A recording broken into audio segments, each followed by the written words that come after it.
KPBS On Demand is supported by the San Diego County Toyota dealers, offering a new 2025 lineup of vehicles at your local Toyota dealer, including a new Tacoma with turbocharged 4-cylinder engines and a hybrid powertrain option. The San Diego County Toyota dealers. We make it easy. Energy prices see a big increase as we enter 2023. I'm Matt Hoffman, and this is KPBS Roundtable.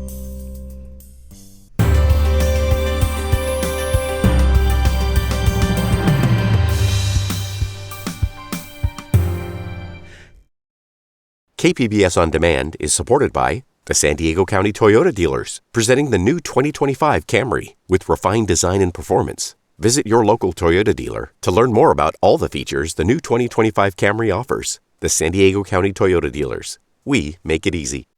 2023 has arrived, and with it comes a doubling of natural gas prices for San Diegans. This latest rise in energy prices comes in the middle of what many are calling a cost of living crisis. The high cost of housing in the region, it usually gets the brunt of the blame, but it's not the only source. San Diego is home to some of the nation's highest gas and electricity prices, and now the state is promising to investigate. Here to help us better understand the hows and whys of what's been happening, as well as talk about where energy may be heading in California are Rob Nicoleski. He's the energy reporter with the San Diego Union Tribune, and KPBS's environment reporter Eric Anderson is here with us again. I want to thank you both so much for joining us here on Roundtable. You know, in what's becoming something of a winter tradition, San Diegans saw an increase in energy prices to ring in the new year. It's led to more than a doubling in gas prices for many customers. So, Rob and Eric, simple question, what's going on here? Eric, we'll start with you, and then Rob, jump in. Yeah, I think this is the kind of a winter tradition that San Diego could willingly live without. But for the second year in a row, price of natural gas on the open market has gone up sharply, and that's been immediately reflected in the bills of local customers. And it's a dramatic impact for this month. The cost of a utility bill, if you look at last January and your bill was about $100, the cost of your utility bill this January, if you use the same amount of energy, is going to be more than twice that. So quite a wake-up call for San Diego customers who have natural gas in their home. Yeah, it's the natural gas customers who are really getting socked. SDG&E expects people who have natural gas hookups in their homes to see their bills double.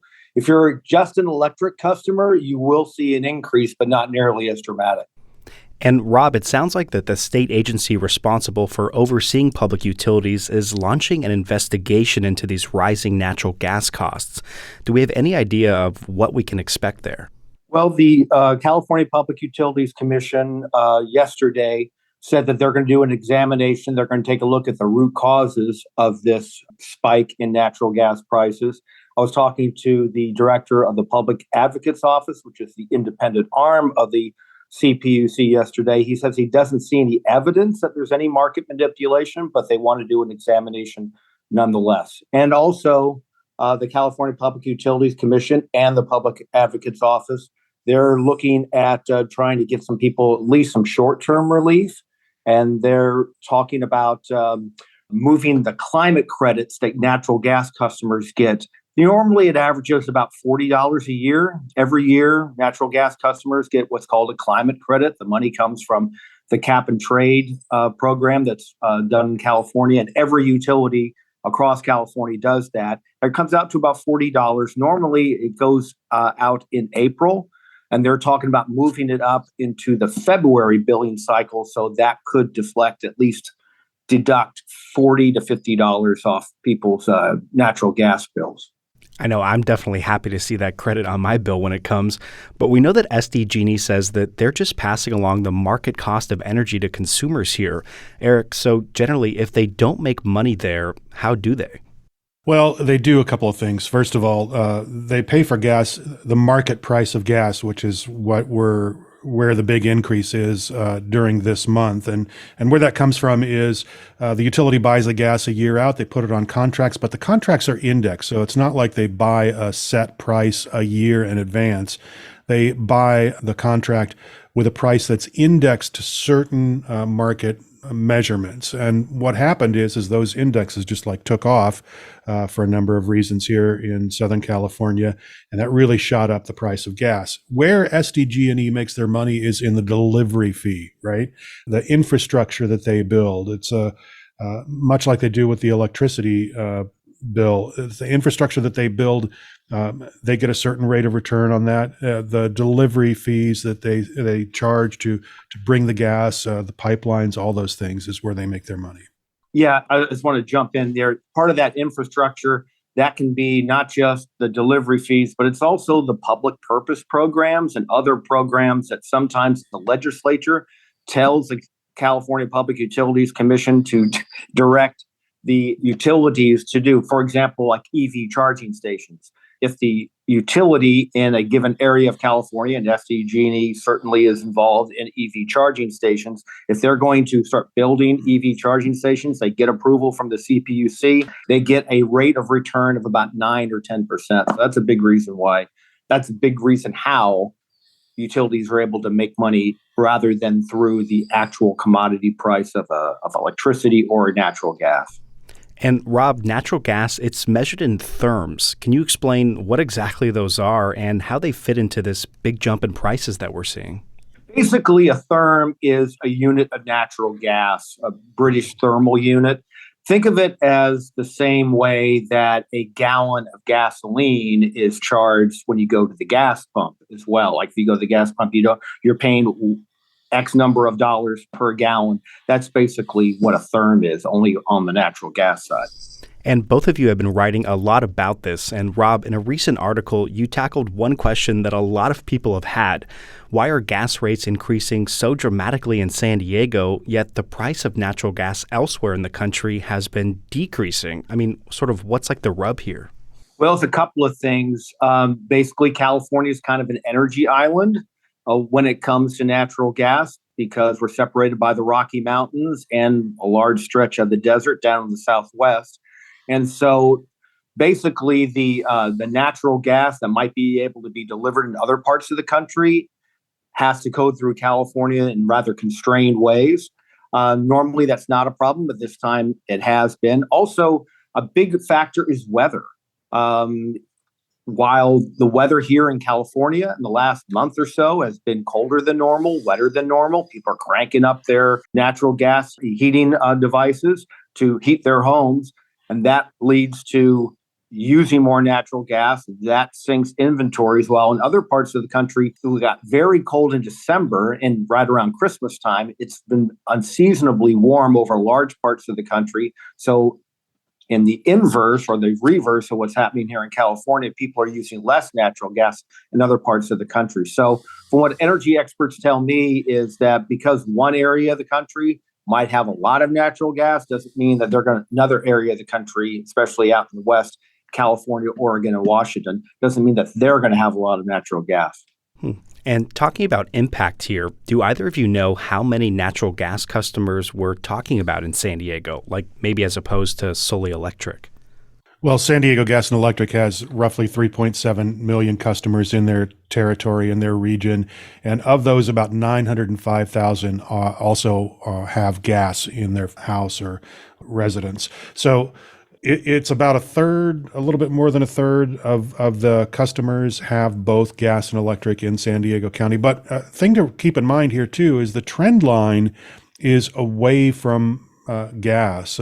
Some of the state agencies that regulate air pollution have already made moves to kind of degasify the state's economy. For example, the California Air Resources Board recently passed a measure that would not allow retailers to sell gas furnaces or gas water heaters in the state after 2030. And that's seen as just one step in that direction. The concern, of course, is natural gas is a fossil fuel. There are emissions that affect the climate. And when you are trying to get to a net zero climate for the state, that's one point that you attack. And we're going to get into that a little bit later in the show, but it sounds like we're talking about, just a little under 1 million San Diegans or 1 million San Diego households that are impacted here. And a lot of those residents, they don't seem pleased with these SDG&E increases. Even my barber, when I was getting a haircut, was complaining about it. But Eric, what have you been hearing about how these upticks are impacting everyday San Diegans? Sure. It's not hard to find someone who's willing to complain about San Diego Gas and Electric because they are a monopoly utility and they have been for many, many years. But I think that there are real concerns about this particular price increase. It is, 3 times higher than it was last year. The actual commodity price is over $3. It was about $1.05 last year. And that's creating real hardship. Now, in fairness, utility officials say there are a lot of programs out there to help, but there's also many people in a situation where they feel like they've done everything that they can. I talked to Krasna Svoboda a little bit earlier this week about her situation. She's an elderly woman who lives in Oceanside, and she said she finds it difficult. This is what she had to say to me. It concerns me greatly. It's one of the costs that you can only drive it down so far in terms of usage, unless you want to sit in the dark, And I think I've done everything that I am capable of doing to minimize my usage, except sitting in the dark. So I'm not sure exactly what to do. I'll just have to cut back on other things. And that's really the double-edged sword here is when energy prices climb dramatically in the course of a month, people on fixed incomes are devastated. And they have to make difficult choices. I was talking to a national official earlier this week who told me that it's unusual to have these kinds of price spikes, and it puts people in a difficult situation because if you lose your power, you lose contact with your society. There's no internet, there's no television, there's no light, there's no heat. Losing your power is really a dramatic step. And then in order to keep that on, where do you sacrifice if you don't have the financial flexibility? And I think that's a choice that lots of people are asking themselves and dealing with these days. KPBS On Demand is supported by the San Diego County Toyota dealers, offering a new 2025 lineup of vehicles at your local Toyota dealer, including a new Tacoma with turbocharged 4-cylinder engines and a hybrid powertrain option. The San Diego County Toyota dealers. We make it easy. You're listening to KPBS Roundtable. We're talking about energy prices in San Diego this week. Our guests are Rob Nicoleski from the San Diego Union Tribune and KPBS's Eric Anderson. Rob, in response to some of this outcry, San Diego Gas and Electric, they announced a grant program to help relieve some of the stress here, but it's only for certain customers. Do we know how this program will work, and is there any idea of how impactful it could be? Well, customers who are 3 months behind on their bill payments and can demonstrate that they cannot pay their bills, they can take part in this program that SDG&E put up $1 million for and announced earlier in the week. And what you can do if you qualify under that circumstance, you can dial 211 in San Diego County, and they'll get you in touch with a nonprofit organization that's working with SDG&E to help you qualify. You can get a one-time grant of $300. Now, if someone in your family is on the medical baseline program, in other words, they've got a situation where they need electricity to keep their medical devices going, you can be eligible for up to $400.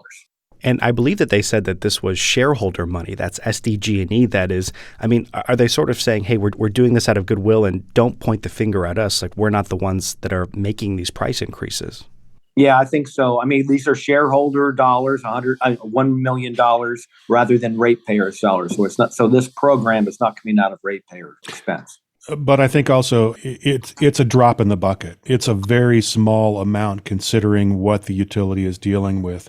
When I was talking to San Diego Gas and Electric officials earlier this week, they told me that they have $200 million in outstanding debt. That means money that is owed to them for gas and electricity that they've provided. $200 million. They have some 341,000 of their 905,000 of all their customers, of their 3.7 million customers, 341,000 are at least 30 days late on their bill. A large percentage of that, probably 97% of that, those people are 60 days in arrears on their bill. So this is creating a financial issue not only for the customers who are trying to make ends meet on a daily basis, but also for the utility, which if they don't get that money from those customers, they will shift that cost into the customers who are paying. So it will raise the rates even more if they can't collect on that $200 million. And there's some other efforts to help people try and pay their bills. The state's CAP program, it was put into place to help those who fall behind because of the pandemic. And CAP stands for the California Arrearage Payment Program. Eric, what exactly was that, and what's the status of those payments today? Have they gone out? Are they stopping going out? Well, that CAP program was put in place to help people because of COVID. Back in 2020, a lot of people couldn't afford to pay their bills because they weren't working, and a lot of debt piled up. The California legislature approved a $61 million roughly payment to help kind of erase some of that debt from 2020. There's another round of debt repayment coming, another $52 million or so dollars that the utility is going to start taking off of people's past due debts this month. Those reductions will start showing up in people's bills at the end of this month, and they'll happen for the next couple of months. How much you get reduced depends on how much you owe, et cetera. But it's an effort to make it a little bit easier on people who are battered by the pandemic. And it's also helping in a way kind of reduce this outstanding debt problem for the state. But basically what it is, it's California taxpayers are stepping up and getting rid of this debt to keep people and the utility out of trouble. With the pandemic, SDG&E, they had not been cutting off powers for customers with unpaid bills, but those pandemic-era protections, they've now gone away. Rob, do we expect to see shutoffs coming to San Diego soon? Or I don't know if they have already. Well, I talked to San Diego gas and electric officials the other day about this, and they said that since March of 2020, since the pandemic began, they have not cut off customers for non-payment or being behind on their bills. So we'll see what happens down the road. But as of right now, they said that they have not cut off anyone since March of 2020. I just want to kind of add in, I do think that they are getting to the point where sometime this year, I'm not sure when, but sometime this year that's going to happen, because I think what they're looking at is that they can't keep having this debt grow and grow and grow, and they fear that if people have no stick out there to get them to pay their bill, that they maybe don't think about it and don't worry about it and don't pay it, and they may have to return to that as kind of the stick to encourage people to begin paying their bill, knowing that at some point they could lose service. Eric, you did mention this a little bit earlier. You've reported on some statewide efforts to move away from natural gas and replace them with more electric solutions. Bans on gas-powered furnaces and water heaters, they're set to take effect in the coming years, as you mentioned.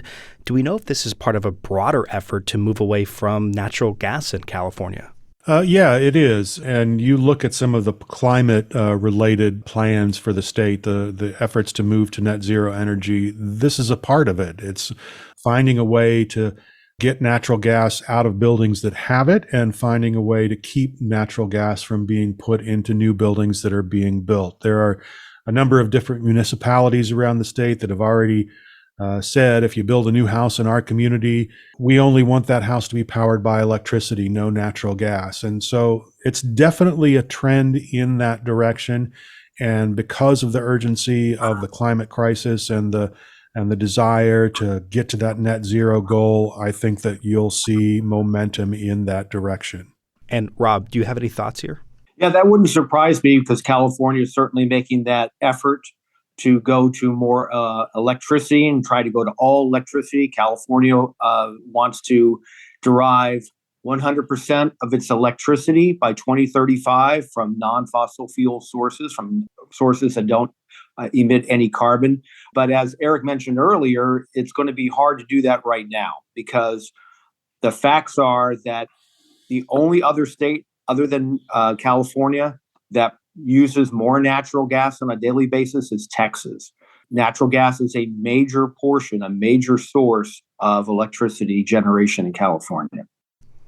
As we've talked about, and I think both of your reporting does a good job of showing this, there's a larger issue here in San Diego and really across California, and that's just energy affordability. Eric, I know you're working on an upcoming story about all this. What's sort of the trend that you're seeing there?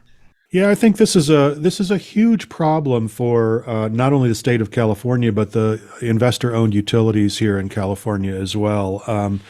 They are doing what they have been directed to do by the California Public Utilities Commission. They're, charging for electricity inside of rates. And I think that's where the nub of the problem may be. When you pay for electricity, for example, you're paying less than half of that cost to produce the electricity, with slightly more than half of that cost being other associated costs, whether that's transmission lines, whether it's construction of batteries, whether it's all kinds of infrastructure, whether it's power plants that you built 20 years ago that you're still paying bonds on, stranded assets. All those things are in the price of what you buy when you buy electricity. And there's many people are starting to talk about this idea that maybe that's not the best way to charge for energy in order to keep it affordable and to keep it accessible for customers.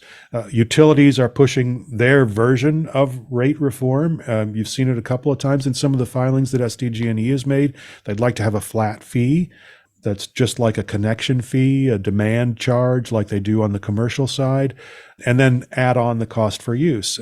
But where that ends up, I think, is still a matter of debate among California regulators. There's a chance that the California legislature could get involved as well, and that makes it a political issue. And Rob, are you seeing any movement in either local leaders or maybe even those in Sacramento, trying to tackle this issue of energy affordability? Yeah, I think that's a major issue because just as this particular issue with spiking natural gas prices is making average Californians, average San Diegans very angry, this is kind of where the rubber is hitting the road because California has always, or at least in the last couple of decades, had higher electricity rates, higher utility rates than other areas of the country. And now I think it's getting to the point where lower income people, middle income people are having lots of problems and they're angry about it and they're letting their legislators know about it. The CPUC has been talking about this. They had a brainstorming session last year where they had a number of people talking about some of the things that Eric was talking about, like how can we change the way energy or electricity rates are charged.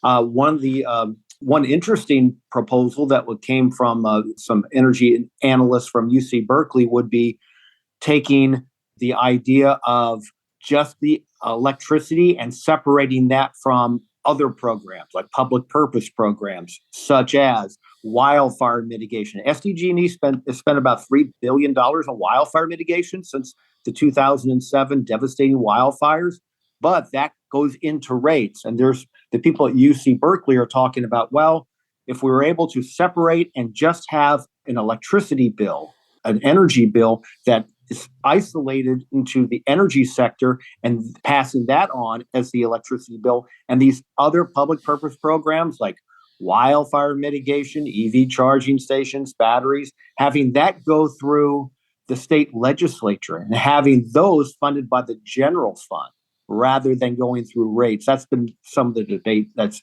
just heating up, and I think it's going to get even more percolating in the coming months and maybe in the next year or so. Yeah, and one of the other ideas that they're floating around that I've heard from a number of different people is having a sort of income-based rate. So depending on how much money you make, that's what you pay for your electricity bill. And the idea there is to make it more equitable. It would take a lot of pressure off of the lower income families that are trying to keep the electricity on in their house and the gas on in their house, and put some of the burden on those that can afford to pay it. But that's just something that they're considering. And Rob mentioned the CPUC there. Again, they're the California Public Utilities Commission. And final thoughts before we go. Simple question, where could this all be going? I think rate reform, you're going to start to hear more things about rate reform. I'm also interested in seeing how the solar industry performs this year once the new net energy metering rules go into effect. Because if there is a huge drop in the amount of adoption of solar in California as a result of those rule changes, that will have an impact on some of the state's climate goals. And so it may prompt the legislature to get involved. It's something that we'll track and we'll keep watching and see what develops there. Yeah, I think that affordability is going to be an increasingly important issue because it's expensive now, and by all indications, it's going to get more expensive. The CPUC has had a number of reports that have indicated the growth chart in rates, and also the California Independent System Operator, the nonprofit that manages the electric grid in California. They had a 20-year outlook that they released about 9 months ago, and they said that using with an electric grid that California is trying to seek, that with lots and lots of renewables in the system, that would cost $30.5 billion in transmission costs alone. So this transition is going to be very expensive, and we're going to have to figure out a way in order to make sure that average people can afford to pay their bills so they can keep their lights on, because having electricity and having access to electricity is so important to people. And as Rob did mention earlier, if you are facing difficulties from these price increases, you can call 211 to learn more about SDG&E's assistance program. And we're going to have to end it there for this week's edition of KPBS Roundtable. And I want to thank our guests so much, Rob Nicoleski from the San Diego Union Tribune and KPBS's Eric Anderson. Be sure to stream our show anytime as a podcast. Roundtable is produced by Andrew Bracken, and Adrian Villalobos is our technical director. I'm your host, Matt Hoffman. Thanks so much for being here with us, and have a great weekend. KPBS On Demand is supported by the San Diego County Toyota dealers, presenting the new 2025 Camry with refined design and performance. Visit your local Toyota dealer to learn more about all the features the new 2025 Camry offers. The San Diego County Toyota dealers. We make it easy.